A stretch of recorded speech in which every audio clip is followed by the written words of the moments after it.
don't apply the Bible to your life, there's something else you should be doing instead. Now, when I say the word apply, I'm thinking of how I've heard it over the past decades, where someone's reading the Bible and says, I'm going to apply it to my life, and it becomes some overly individualistic application that's not even necessarily tied to the text. It's some word association or something that just feels right to you.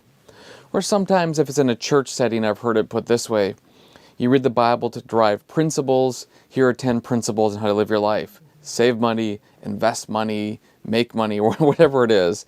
Some sort of principial thing.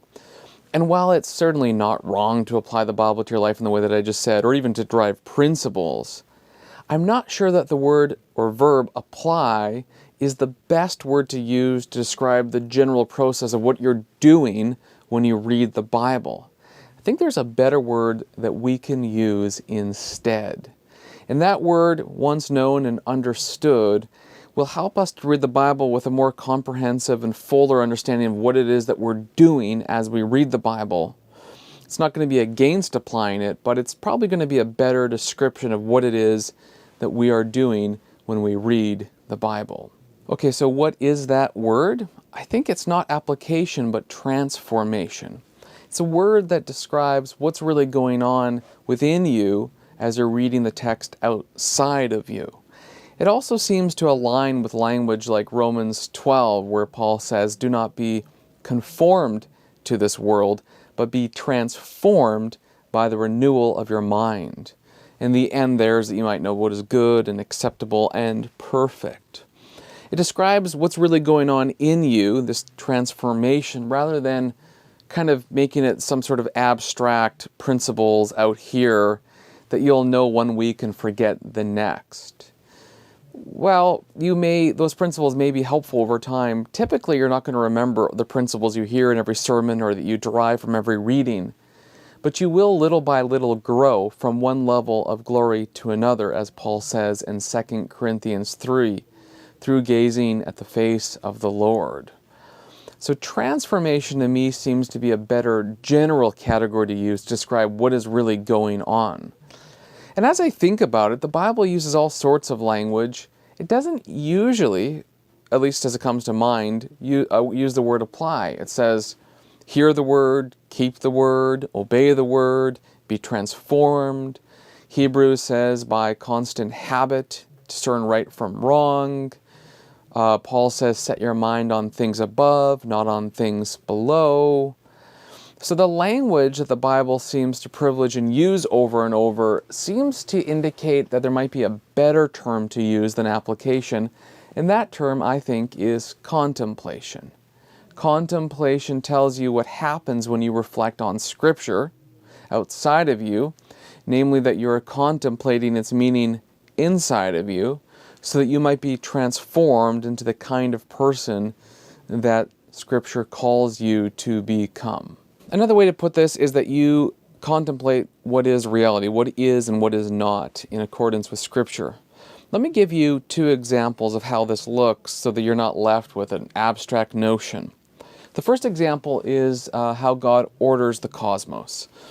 If you're alive and you have eyes and a mind and so on, you've noticed that there are stars and a sun and a moon around Earth. And you probably intuit that this is important for day and night cycles. You maybe even have thought about how this helps us with calendars.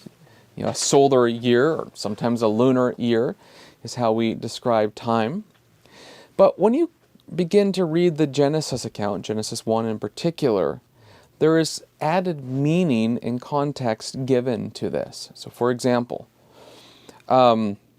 Genesis 1 says that God gave the sun and moon and stars as signs for times and seasons. So they are actually signs that God put into the sky, put into the heavens above us, so that we might order our lives.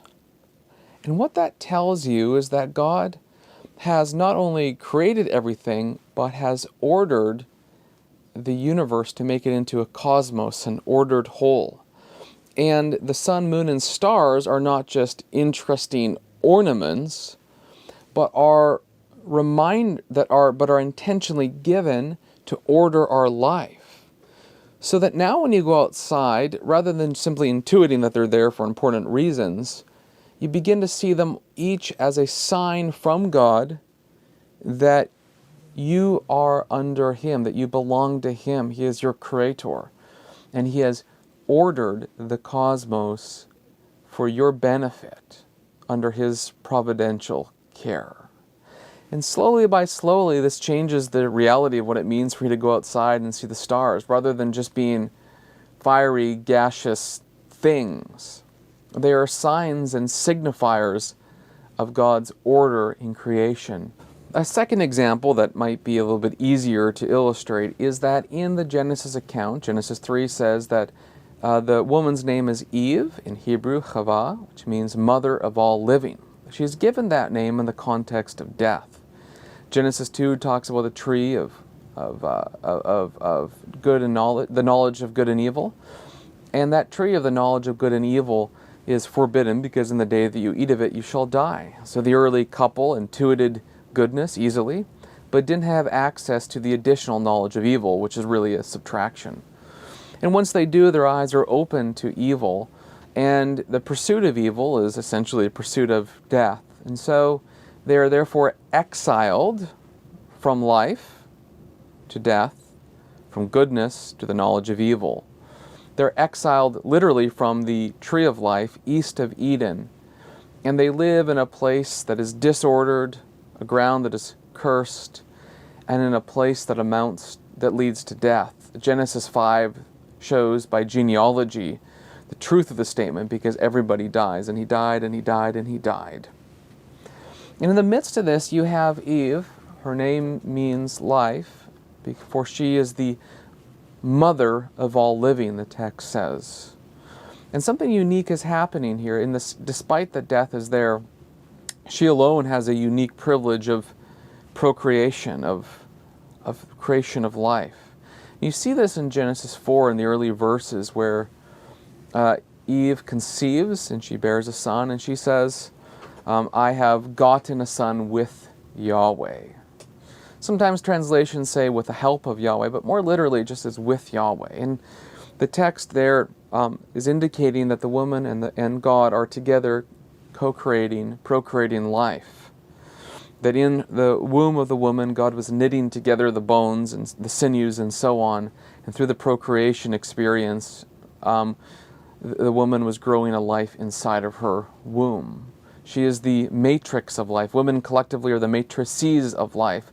And where there is death, there is therefore life through the womb of the woman. There's something special going on here. As Alice von Hildebrand says, that only a woman can carry two lives, two souls in one body. A man simply cannot do that. There's also something special happening in that the woman and God are together in this creative process. And that changes how you think about life.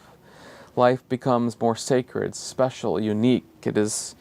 Life is the antidote to death because we live east of Eden, away from the tree of life.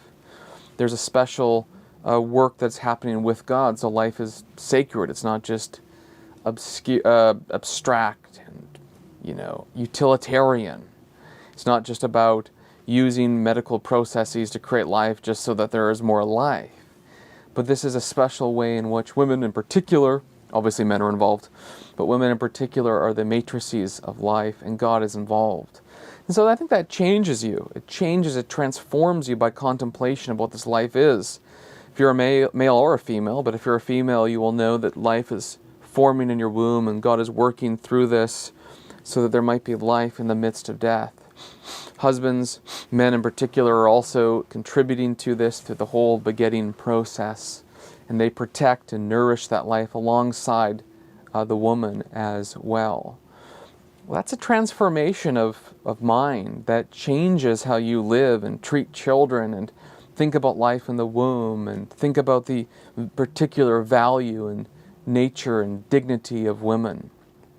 So these are kind of two ways, examples of what I mean by contemplation or transformation.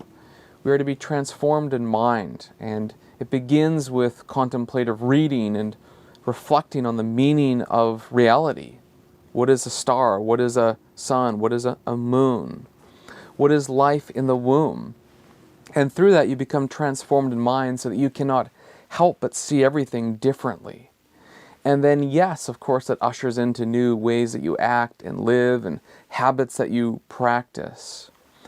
But it changes the question from, are there like 5 or 6 or 7 principles that I can derive through, I don't know, study that you'll never remember and could be entirely helpful, but you will never remember, to thinking through, how does the Bible name reality? How does the Bible say what is versus what is not?